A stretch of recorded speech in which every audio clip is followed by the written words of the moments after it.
اس معاشرے کے اندر رہا کیا ہے؟ سچ آپ بول نہیں سکتے، زبان کاٹ دیں گے آپ کی، آپ کو ڈالوں میں اٹھا کے لے جائیں گے، آپ کی ٹنڈ کر دیں گے، آپ کو مار دیں گے، سیدھی گولیاں مار دیں گے آپ کو، اور پھر اس کے بعد آپ کی جو پوسٹ مارٹم رپورٹ ہوگی وہ جان کے لیک بھی کروا دیں گے۔ ارشد شریف کی بیوہ جن مشکلات سے گزر رہی ہے، کتنے لوگ ہیں جو اس کے ساتھ کھڑے ہیں؟ عمران ریاض کے ساتھ جو بیتتی ہے، کتنے لوگ ہیں جو اس کو جا کے اس پہ روز شیئر کرتے ہیں؟ یا اور جتنے لوگ جو اس عذاب سے گزرے ہیں، کتنے لوگ ہیں جو ان کے ساتھ کھڑے ہوتے ہیں؟ یہ معاشرہ جھوٹ، منافقت، دھوکے، گھٹیا پن کی انتہا کے اوپر ہے۔ مجھے خدا کی قسم بڑی شرم آئی جب میں نے اپنے وزیر اعظم کو وہ کلپ دیکھا نا شام، جس میں وہ کہتے ہیں کہ وہ یو اے کے امیر جو تھے وہ اچھے موڈ میں تھے، تو میں نے کہا ان کا موڈ اچھا ہے، تو میں نے کہا کہ پائن تھوڑا موڈ چنگا ہے تو تھوڑے جے پیسے اور دے دیو۔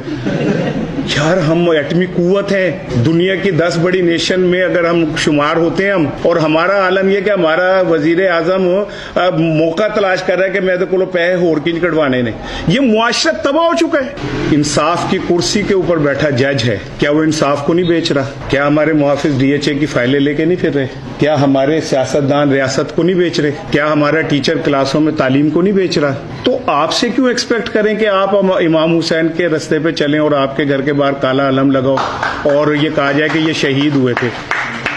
ارشد شریف کے پیچھے کتنے لوگ ہیں جو اب جاتے ہیں؟ یہی وجہ ہے کہ ہم پوری دنیا میں ذلیل و رسوا ہو چکے ہیں۔ یہی وجہ ہے کہ اب ہمیں کوئی بھیک دینے کو تیار نہیں ہے تاکہ باقیوں کو نشان عبرت ہو جائے۔ ایسے معاشرے میں کیوں توقع کروں بھئی آپ سے کہ آپ سچائی کا ہی علم پکڑ کے اور وہ پھرتے رہیں گے؟ ابھی میں اور شام بات کر رہے تھے کہ یہاں تو سچ بولنے پہ ہمیں یہ نہیں پتا ہوتا کہ اگلے دن ہم نے آفس آنا بھی ہے کہ نہیں آنا۔ میں جو 33 سال اس صحافت میں گزار چکا ہوں، جو آپ لوگ بیٹھے آپ کی ایوریج عمر سے زیادہ تو میری صحافت کی عمر ہے، میں آج تک اپنے پروفیشن میں اس یقین سے نہیں صبح اٹھتا کہ میری نوکری برقرار رہے گی یا نہیں رہے گی۔ تو ایک ایسا معاشرہ جو ہے ہی غلاظت پہ مبنی معاشرہ، ایسا معاشرہ جس کی اساس ہی جھوٹ کے اوپر ہے، وہ نواز شریف ہو، ہمارے وقت کی سیاہی نہیں ختم ہو رہی اور مریم کے چہرے کی لالی نہیں ختم ہو رہی، ہم بھوکے مر رہے۔ وہ 2 گھنٹے پہلے گھر سے نکلنے ہو تو ان کا ڈرائیور پراڈو کی کہنا میں اے سی کھول کے آن کر دیتا کہ میم کو یا صاحب کو گرمی نہ لگے، اور پھر وہ اندر بیٹھ کے جو باہر گرمی میں پاپ کارن کی طرح پڑک رہے ہوتے کارکن، ان کو کہتے ہیں کہ ہم آپ کے دکھ میں برابر کے شریک ہیں، 10 روپے پیٹرول بڑھتا ہے تو ہمیں نیند نہیں آتی، وہ پائی لیگزوڈینل کھا لو، تانوں نیند نہیں آتی، تسی جا کے کافیاں پین ہوں۔ یہ معاشرہ، اس معاشرے کے سارے کردار فراڈ ہیں۔ اس معاشرے کے تمام جو کیا کہتے ہیں وہ ہے نا قائدین، وہ 2 نمبر ہیں۔ تو ایسے میں ایک یوٹیوبر سچ کیسے بول سکتا ہے؟ کیوں بولے گا وہ سچ؟ یہاں سے پھر میں شام کی بات کو آغاز کرتا ہوں۔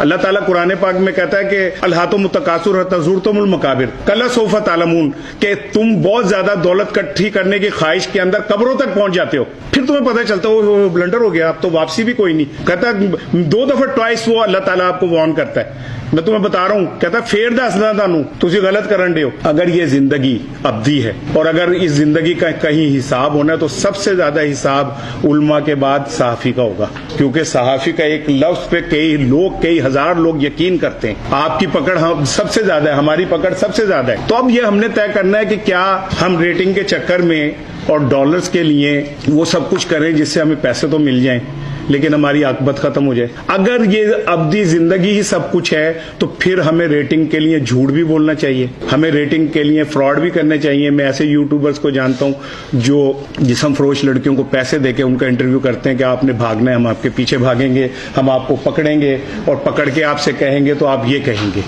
ٹھیک ہے نا۔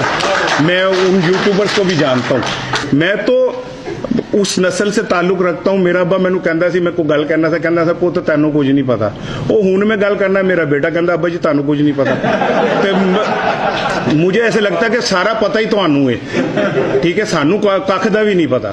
لیکن بھائی مجھے ایک بات کا پتہ ہے کہ یہ ملک اگر بچا، اللہ کرے کہ بچے، لیکن یہ جو کہتے ہیں نا، میں ایک جگہ کہیں پڑھ رہا تھا کسی صوفی بزرگ کا کہ پاکستان ایک نور ہے اور نور کو کبھی زوال نہیں ہوتا، تو 1971 میں زوال آیا تھا۔ اپنے پرسیپشن سے باہر نکل آئے، ہم سے زیادہ متقی قومیں تباہ ہو گئیں، نام و نشان مٹ گئے ان کے، نمازی تھے، پرہیزی تھے، تہجد گزار تھے، روزہ رکھتے تھے، زکوٰۃ دیتے تھے، سب کچھ کرتے تھے، لیکن وہ منافق تھے، جھوٹے تھے، مکار تھے، اور ہم ان سے بہت آگے ہیں۔ اب اس میں آپ اپنا کردار خود طے کر لیں، آپ نے کہاں کھڑے ہونا ہے۔ آپ کا دل حسین کے ساتھ ضرور دھڑکتا ہے لیکن آپ کی تلواریں یزید کے ساتھ ہیں، یہ تو آپ نے طے کرنا ہے کہ آپ نے کہاں کھڑے ہونا ہے۔